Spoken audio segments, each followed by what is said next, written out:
Hi everybody, thanks for joining Private Listed episode 16. Today I'm very pleased to have a long-term connection and friend of mine, Bruno Arboit. Bruno has been in Asia and Hong Kong for some 37 years, Australia and Asia-Pacific for about 37 years, and we'll talk a bit more about that in a minute. But he's the managing director of Kroll. He's in Hong Kong and China, and he's got a lot of expertise in restructuring, valuation and recovery of businesses.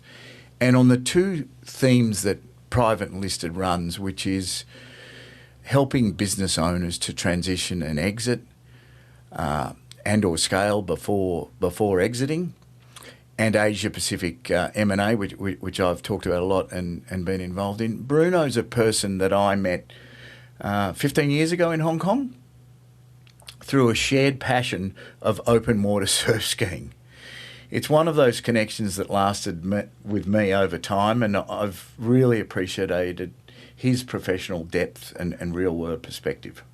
Bruno brings restructuring and a dispute lens to what I'm trying to achieve on the podcast is to help people position themselves going forward. I wanted him on the show today. We'll talk about what owners should be thinking about well before they sell and how to prepare properly.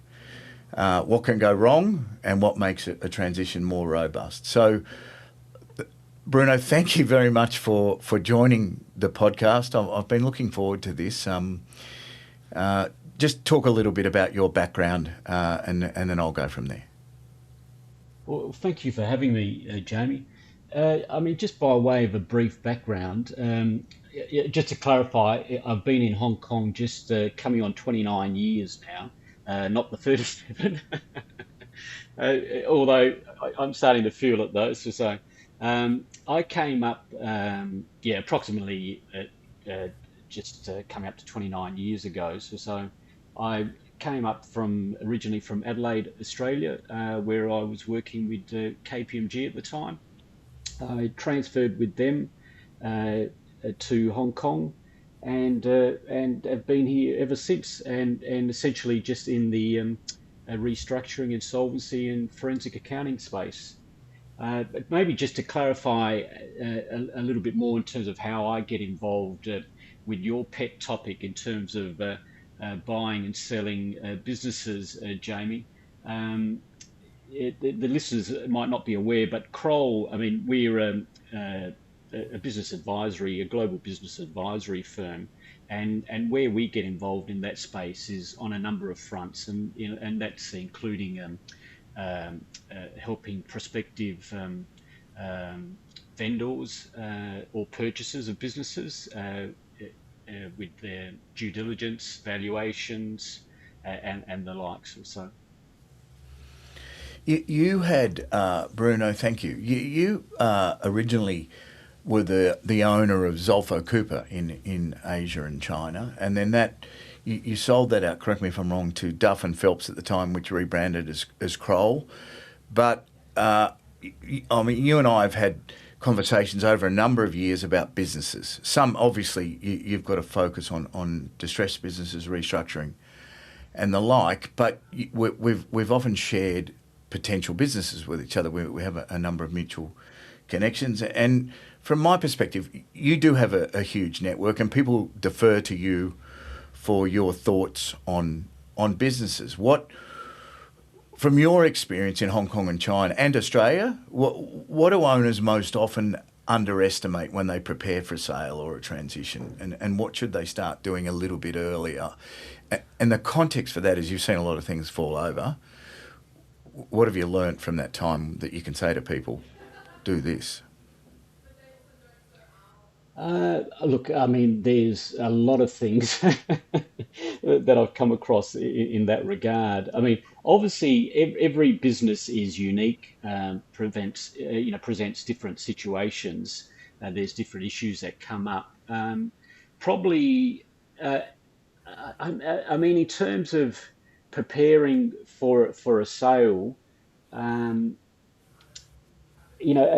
vendor has to be aware that the purchaser is is going to focus on what are the key drivers of that business and to what extent can they be replicated going forward. So, and a purchaser is not going to want a business that is totally dependent on the founder. So if I was in the shoes of a vendor preparing for sale, I'd be considering, well, looking seriously, what are the key drivers of this business? What are the key drivers of the revenue streams, the key assets and the likes or so, and how do I retain those to ensure, they continue to operate as they are now going forward. To make it attractive to a purchaser. So that's going to encompass a lot of things. For example, I mean, relationships with key suppliers and customers. What have you got to, what documentation exists to ensure that, that's locked in going forward? Are those relationships dependent on the founder or other key employees? If it's other key employees, what have you got to ensure that, you retain those employees going forward? I mean, that's ultimately what a purchaser is going to look at. I mean, what are the key drivers of this particular business, and how do we ensure that we retain those going forward? So if I was a vendor, I'd be concentrating on those, and appreciate that you're going to have to go through an extended due diligence process. Any knowledgeable purchaser is going to subject the business they're looking to buy to an extensive, exhaustive due diligence process. So, to the extent that you can prepare for that in advance, it's going to make the sale process a lot easier. I guess what you're saying is when somebody's looking at an exit or a succession, what can make the business genuinely buyer ready rather than technically saleable?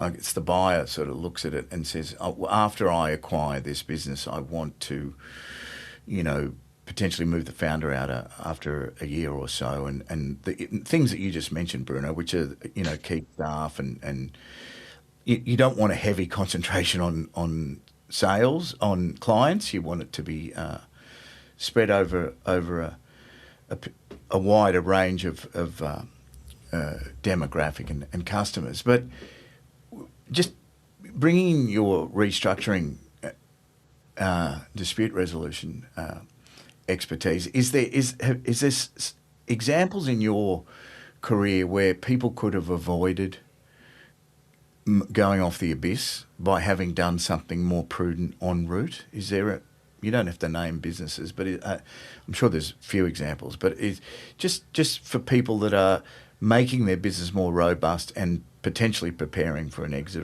or a sale, a transition.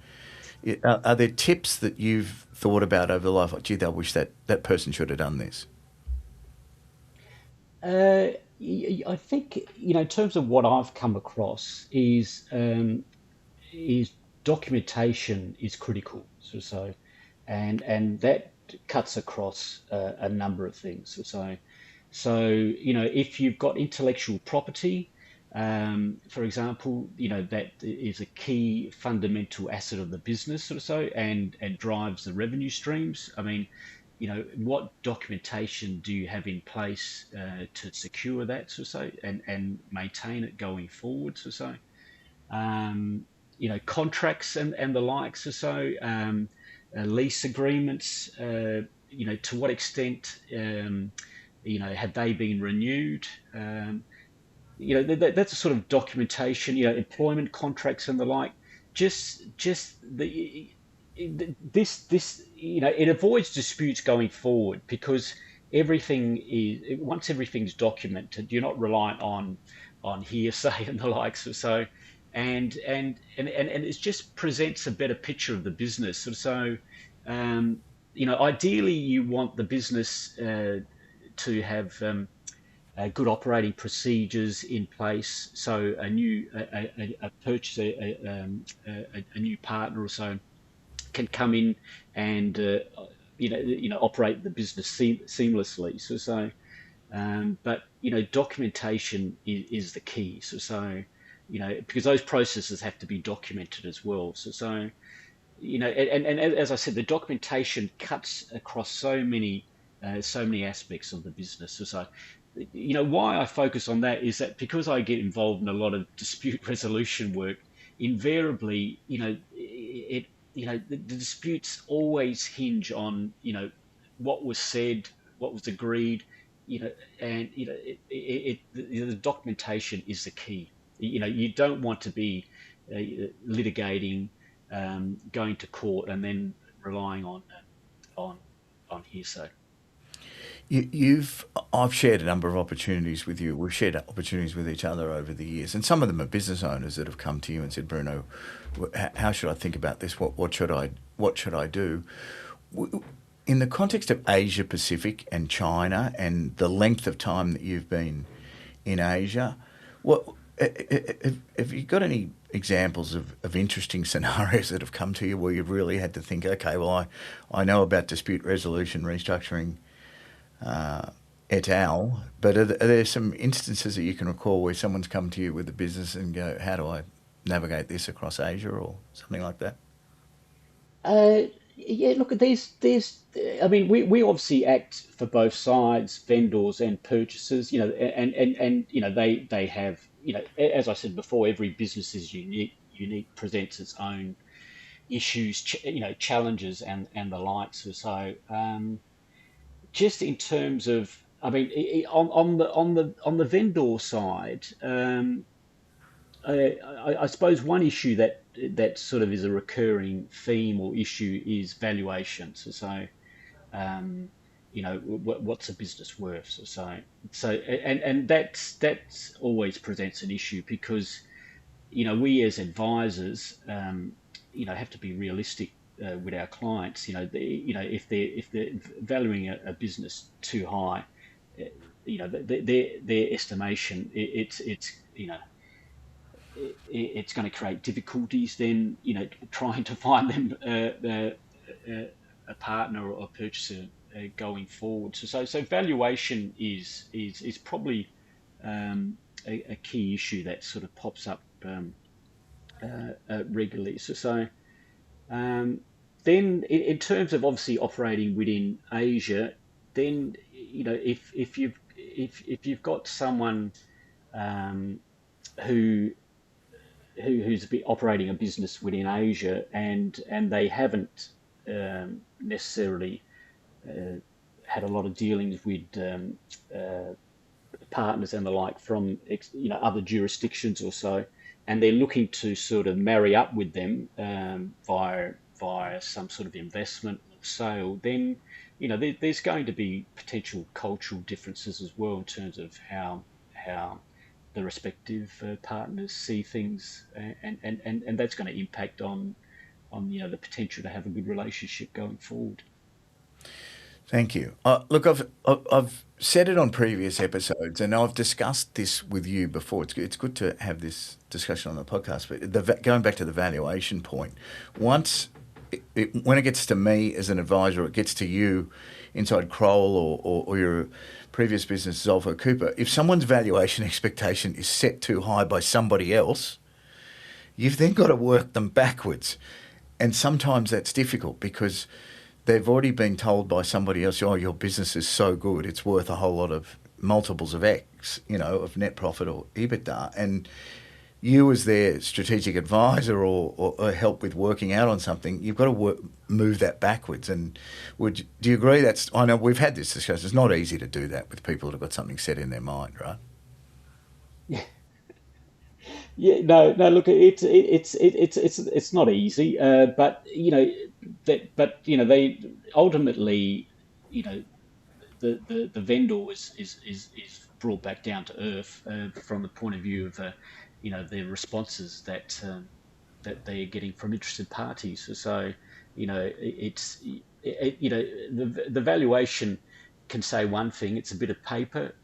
It doesn't necessarily translate to what someone's prepared to pay for the business. And then as you go through the sale process, when you're courting potential investors, interested parties, the reality will hit home eventually, if you're overvaluing the business.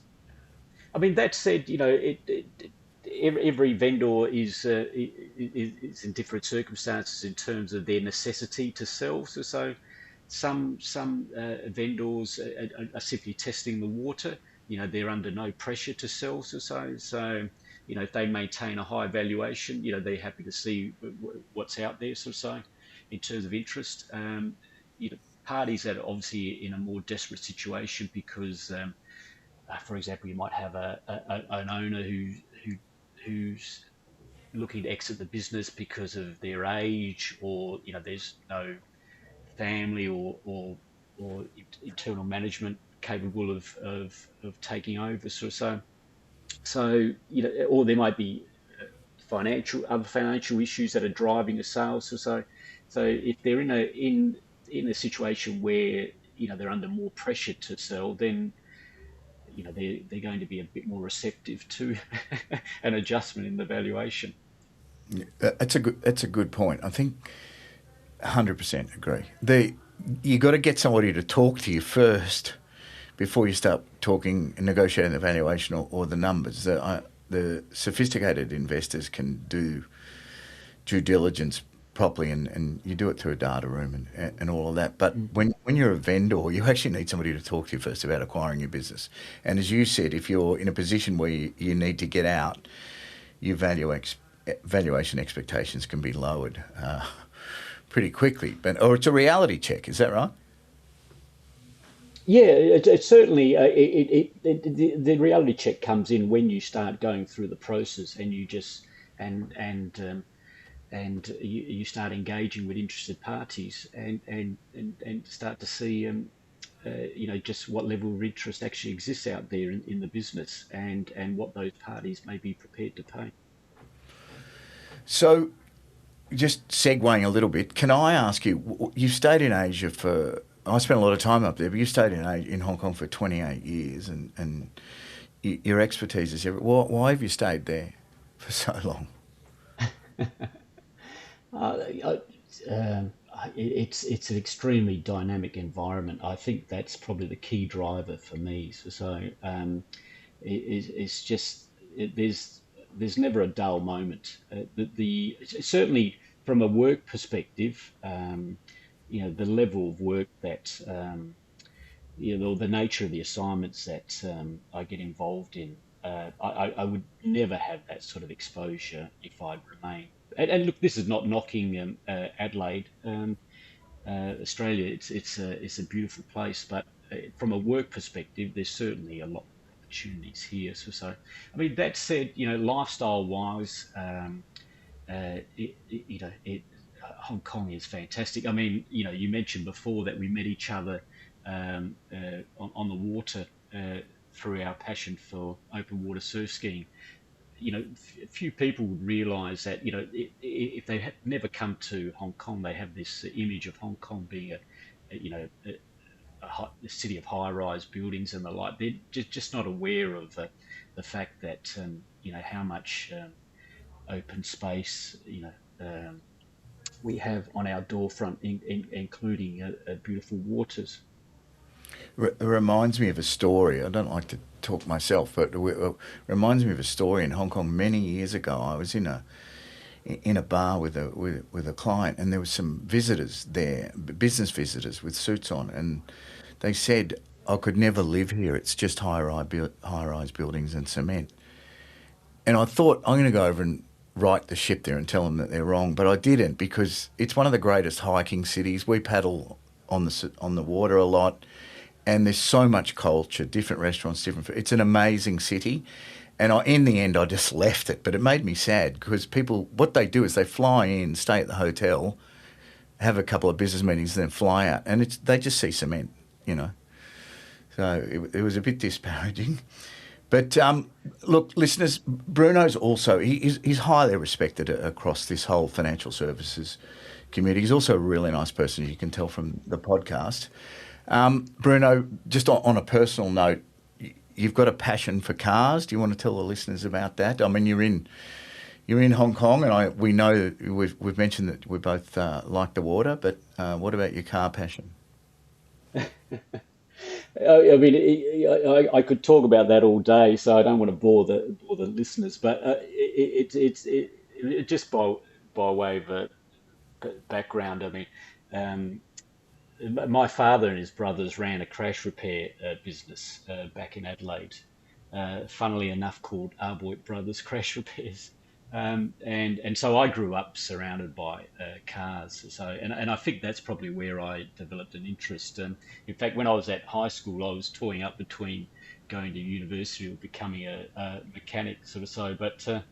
But I think once I got involved with Matchbox cars, it sort of as a child, it never really left me. And you know, the Matchbox cars just got bigger and more expensive. So you know, I mean, my particular passion is old Alfa Romeos, particularly the Alfa Romeo 105 and old Porsche 911s. But yeah, unfortunately, yeah, it can be a bit of an expensive hobby.